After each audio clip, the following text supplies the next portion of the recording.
is Vinay Baya in conversation with Amit Chatterjee. Welcome to the Missing Link with Amit. The quick bite topic today is UCC, Uniform Civil Code. So Amit, all the controversies going around it, and people have accepted and people are waiting for it, and some are like, not wanting it, and so many things happening around. So I would like to know what you have to say on that.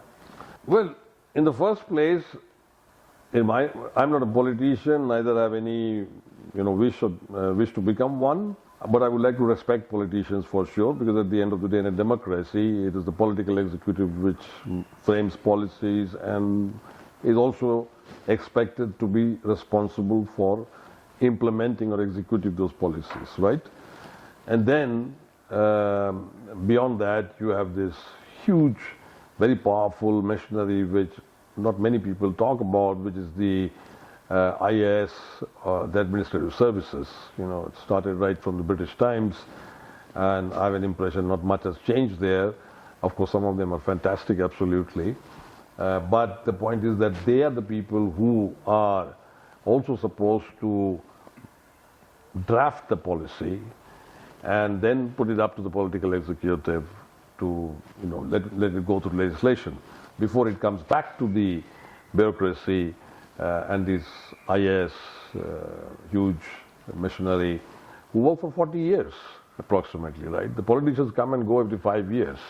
But the guys who actually really run the execution in this country are the IAS officers. Okay, so we should not only question the politicians. Why are our Bangalore roads so bad? Is it because the last chief minister was very good or very bad? No. What were the guys who had 40-year jobs doing there? Don't they know how to build good roads? Now, why this thought comes in, we can talk about uniform civil code, and I am personally absolutely 100% for it, because it is linked also to the identity of being an Indian, so far as my understanding goes.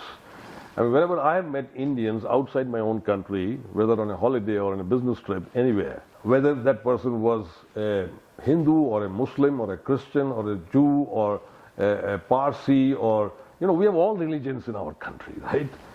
I never even saw that individual trying to display that he or she is either Hindu or Muslim or no.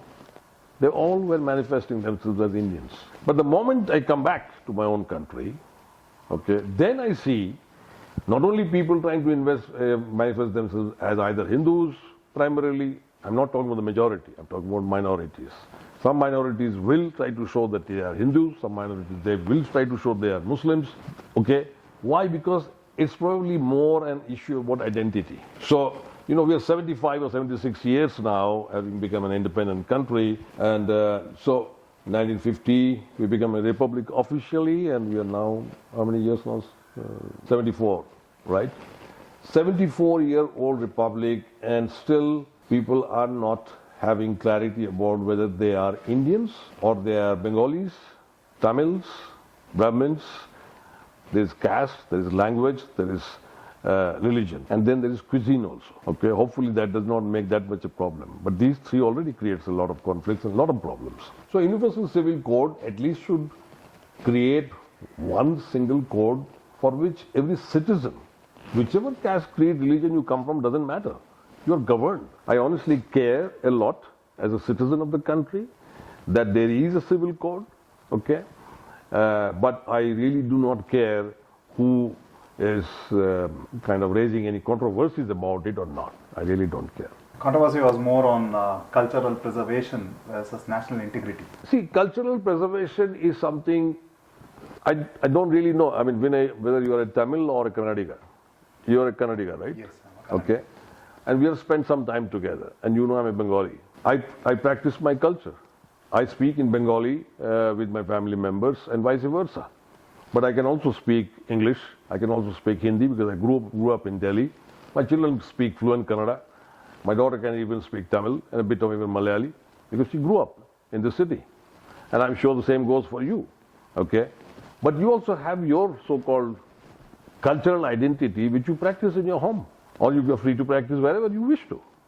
For example, during the Bengali festival, okay, my wife would lay out, and say, please wear the, traditional pajama kurta which Bengalis wear.